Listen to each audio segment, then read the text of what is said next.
અત્યારે હાલ આપણે બધા બેઠા છીએ, રાતનો સમય છે, આ બધી એલોઝોનું લગાવી છે, છતાં અંધારી રાત જાય એવી નથી આવી એલોઝોનોથી. કોઈ દી જાય નહીં અંધારી રાત, ગમે એટલી તમે લાઈટો કરો પણ અંધારી રાત જાય નહીં. અંધારી રાત જાય છે નથી, સવારે ભાણ ઉગે, સૂર્ય ઉગે, નવે ખંડમાં અજવાળું પાથરે છે અને બધી કોર અંજવાળું થઈ જાય છે. ક્યાં શું પડ્યું છે એ બધું આપણાને દેખાય છે. આ એ બહારનો સૂરજ છે, એ બહારના અંધારાને બગાડે છે, પણ આપણા ભીતરમાં અજ્ઞાન રૂપી અંધકાર ભરેલું છે, એમાં એ સૂર્ય ટૂંકો પડે છે. શું કામ? ધોરા દાડે માણસ ખાડામાં પડે છે ને. અજ્ઞાની માણસ દેખતા છતાં આંધળો છે, ધોળા દિવસે ખાડામાં પડે છે. તો આપણા ભીતરમાં જ્ઞાન રૂપી અજવાળું કરી દે આવો કોક સદગુરુ હોય તો આપણાને બધું સાચું ભજવા માંડે.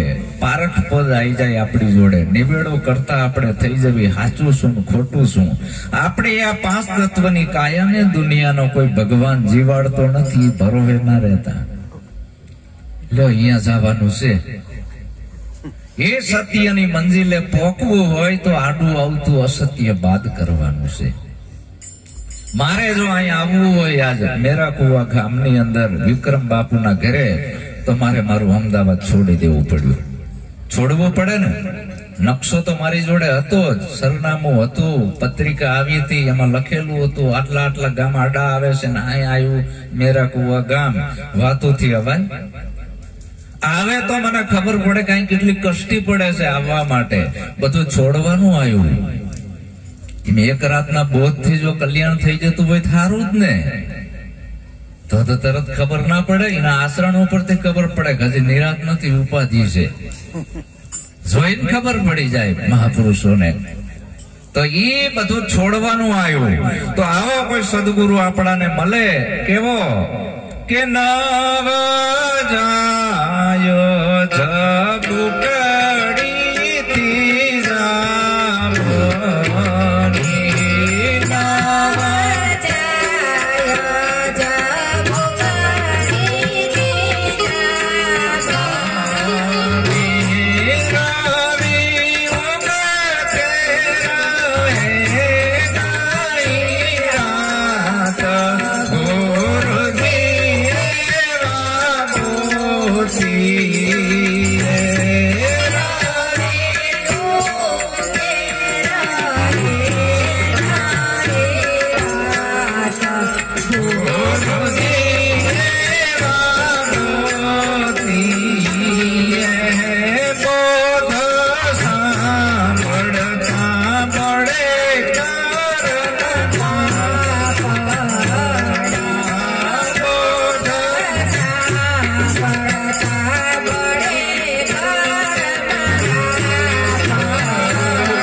નવ ઝુંપડીથી જામની, રવિ ઉગે રહે નહીં રાત, ગુરુજી આવા ગોતીએ. બોધ સાંભળતા બળી જાય કરમ બાપડા, જટ જણાયા જીવ કેરી જાત. હું કોણ છું? જન્મ થયો 5 દિનો હતો ત્યારે ભાઈ તું કોણ હતો? ખબર નથી. જટ જણાયા જીવ કેરી જાત. હું કોણ છું? આપેલ નામ છે છગનો ને મગનો ને ભગનો, ની તો કોકે આપેલ નામ છે, ઉધાર નામ છે, એ તું નથી. એ તું નથી. છગન એવું નામ, મગન એવું નામ, વિક્રમ એવું નામ તો કોકે ઉપરથી ઓઢાડ્યું છે, ઉધાર નામ છે. અને પ્રાથમિક શાળા હોય 8-9 ધોરણ પડવી અને 10મું ધોરણ ભણવા જવી ને એટલે આપણું નામ ફેરવવું હોય તો ફેરવી શકાય છે. એટલે નામે ફરી જાય છે, સાચા નથી. बहुत नाम संसार में तासे मुक्ति न होय, आदि नाम गुप्त है बुझत विरला कोई. તો ઈ નામે હાચા નથી. આને માની લીધું કે હું ઈ છું. પછી અંદર નાખી દીધી નાત ને જાત, 18 જાત.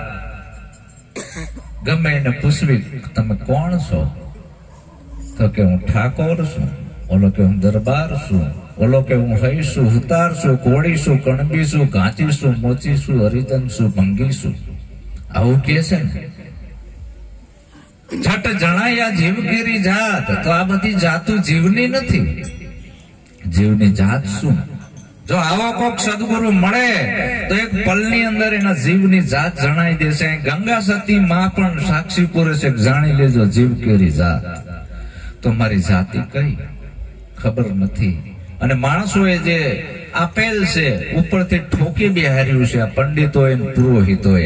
આ બધી જાતિ કેને બનાવી છે? આપણે નહીં, પંડિતોએ બનાવી છે, પુરોહિતોએ બનાવી છે, બ્રાહ્મણોએ બનાવી છે. જાતિ બનાવવા આપણે નથી આયા.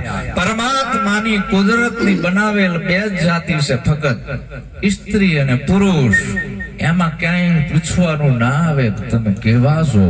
જોયા ભેગી ખબર પડી જાય છે. શું કામ? બેના ઘાટ જુદા છે, બેના ઘાટ જુદા. આ બાઈ છે ના ભાઈ છે. બેન ને હુવાવડ આવે, ડિલિવરી આવે, એટલું જ પૂછી શકાય કે બેન ને શું આવ્યું, તો અંદરથી એટલો જવાબ આવે દીકરો અથવા દીકરી, કે બીજું કઈ આવે. હજી સુધી કોઈ જનેતાએ હિન્દુને જન્મ નથી આપ્યો, કોઈ જનેતાએ મુસલમાનને પણ નથી આપ્યો, શીખને નથી આપ્યો, પારસીને નથી આપ્યો. તો આ જીવની જાત શું? આ ભૂલી ગયો છે. અને આ ભૂલી ગયો છે જીવની જાત, એટલે આ ભારતમાં કોમવાદ ઉભો થયો છે, લોહીની નદીઓ હાલે છે ને. જીવની જાત ભૂલી ગયો છે. હું કોણ છું? આ 5 તત્વનો દેહ અને કાયામાં બોલણહાર એ કોણ હશે? હવે આ બધાને ભૂત વળી ગયા છે. એક વંડામાં આપણા વારાને પૂરી દો અને એક ની ઇન્કવાયરી કરો, બધા નોખું નોખું ધૂણશે. એક કે જય શ્રી કૃષ્ણ કે, પછી એકને કહેશો કે ઓમ નમો નારાયણ, એક કે જય સ્વામિનારાયણ, એક કે સત દેવીદાસ. આપણા વાળા બધું નોખું નોખું ધૂણે છે. અને એક વંડા મુસલમાનને પૂરી દો અને ઇન્કવાયરી કરો, એ અલ્લાહ સિવાય બીજું નહીં બોલે. તો આપણા ધંધે વરગાડી નથી દીધા નોખું નોખું. અને જાતિએ નોખી નોખી આપી દીધી. અને ઓલા જો એમ જ કે છે કે અપને વાલા હે, કે નહીં. અને આપણામાં અપને વાલા નહીં. હમણાં આપણા જ બાંધતા હતા, આપણા જ બાંધતા હતા. એમના કોઈ દી ના બાસે. આટલું બધું ઝેર ઘોળી દીધું છે. આ એકતા હતી તોડી નખાઈ છે. हिंदू कहो तो हम नाही, मुसलमान कहो तो हम नाही. आ 5 तत्व का पुतड़ा आ गेबी बोले से माही. ई गेबी आया गेब से, वहां कछु નથી એબ. તમારી સુરતા ને ઉલટાઈની ગેબમાં હમાવત છૂટી જાય સર્વે એબ. જટ જણાયા જીવ કેરી જાત. તો આત્મા અજર અમર ને અવિનાશી છે. આને તું જાણી લે. અને આ બધા સંતો જે ઉપર બેઠા છે બધા આ વસ્તુ લઈને આવ્યા છે આનો વેપાર કરવા, કે કોક ખરીદો પણ કોઈ લેવા વાળા નથી. આ વસ્તુ લેવા વાળા કોઈ છે નહીં. આ ગામમાં વસ્તી ઘણી હશે, આટલી જ નહીં હોય, પણ ખરીદનાર ઓછા છે. અમુક તો શર્મા શર્મીમાં ભજનમાં બેઠા હોય, સંબંધમાં આયા હોય. ખરીદવા વાળા તો હાવ ઓછા હોય. તો અકાયામાં બોલણહાર એ હિન્દુય નથી, મુસલમાને નથી, શીખે નથી, પારસીએ નથી. એક હાંડો છે ને એક ગાગર છે. બે ની અંદર શું છે? પાણી. હાંડામાં શું છે? પાણી. ગાગરમાં શું છે? પાણી. અને હાંડો છે એ ગાગરમાં ઠલવી દો તો એમાં ભાગ પડે કેટલું ગાગરનું કેટલું હાંડાનું. કબીર કુआ एक है, આ બધી પનિયારી है अनेक, पात्र पनियारी में भेद है, पानी सब में एक. જો સદગુરુ આ સ્ટેજ ઉપર લઈ જાય છે. આ છેલ્લો મનુષ્ય જન્મ છે એ તમારો ફેલ ના જાય. ભક્તિ ઘણી પ્રકારની છે. આ જગત વાળા જે ભક્તિ કરે છે એ ભક્તિ બહાર મુખ ભક્તિ છે. અને સદગુરુઓ જે ભક્તિ બતાવે એ અંતર્મુખ ભક્તિ છે. અને જેને જેને અંતર્મુખ ભક્તિ કરી છે એને જ આત્માની ઓળખ થઈ છે. અને જેને જેને અંતર્મુખ ભક્તિ કરી છે ને એને જગત રૂઠ્યું છે. મીરાને ઝેર આપ્યું, ઈશુને ખીલા ઠોક્યા, સમસ્ત બ્રજની જીવતા ચામડી ઉતારી, મનસૂરને હુડીએ ચડાયો ને શું કામ? અંતર્મુખ ભક્તિ કરીને સંદેશ સત્યનો લઈને આવ્યા હતા. સદગુરુ છે એ હંમેશા સત્યના ઉપાસક હોય છે અને સત્યનો સંદેશો આપે છે. અને જગત ત્રિવેદીના તાપમાં હળગી રહ્યું છે, એમાંથી એને બહાર કાઢે છે કે ભલા માણા નિરાત કર, તું અહીંયા આવતો રે મારી જોડે, તમે નિરાત કરાવું. તો આવો નિરાંતનો દેશ છે. નિરાંત કોઈ વાડો નથી, નિરાંત કોઈ પંથ નથી, નિરાંત કોઈ ધર્મ નથી, પણ એક સાચી આપણાને શાંતિ મળે છે, નિરાંત થઈ જાય છે. આવી એક વિચારધારા છે નિરાંતની. શું છે? વિચારધારા. આશ્રમ કે મંદિર નથી, નિરાંત કોઈ ધર્મ નથી, એને ધર્મમાં પણ ના ખપાવાય. ધર્મ તો આદિ અનાદિનો એક છે, એ ધર્મ કોઈનો બનાવેલ નથી. એ ધર્મનું નામ છે સ્વધર્મ. સ્વ કહેતા પોતાનો. તોળાદેવે પણ જેસલને કીધું, પાપ તારું પોકાર, જાડેજા ધર્મ તારો સંભાળ, મારોય નહીં. તો તમારો ધર્મ શું છે? સ્વધર્મ. સ્વ કહેતા પોતે પોતાને ઓળખી લેવો. જટ જણાયા જીવ કેરી જાત, ગુરુજી આવા ગોતીએ. બોધ સાંભળતા બળી જાય કરમ બાપડા. ભલે ને ગમે એટલા કર્મ તમે કર્યા હોય, પણ એ ગુરુનો બોધ સાંભળતા એક જ રાતમાં કરેલા કર્મોના ગંજ ખડકી ગયા હોય, ગુરુ મહારાજ બાળી દેશે. પછી નવા કર્મ એને લાગતા નથી, બધાય બાળી દેશે, ભસ્મ થઈ જ જાય છે. અને જો ના થતા હોય તો સમજી લેવાનું જ્ઞાન અધૂરું છે. એક જ વાર ઉપદેશની અંદર ગમે એટલા કર્મો એને કરેલા ના હોય, બાળી ભસ્મ થઈ જાય. આવું સદગુરુનું જ્ઞાન છે. અને ઘણા કે હજી હારું ભોગવવા આવવું પડશે, તો હજી તને કાચું છે, સદગુરુ પૂર્ણ મળ્યા નથી. અમારા તો બળીને ભસ્મ થઈ ગયા છે, હવે નવા અમને લાગે એવા નથી. શું કામ? ગુરુના વચનમાં છે. એટલે નિરાંતનો દેશ વચનનો દેશ છે. ખાલી બોલવું એના માટેનો આ દેશ નથી. હું જે બોલું છું એ પ્રમાણે હું હોય તો જ મારે બોલવાનો અધિકાર છે, નકે મને અધિકાર નથી. સંતપણું ભીતરમાંથી આવે છે, આવી દશા આવે છે. બાકી ખાલી બોલવા માટે આ માઇક નથી, તમને રાજી કરવા હાટું નથી. હું તો મારું લેસન પાકું કરું છું.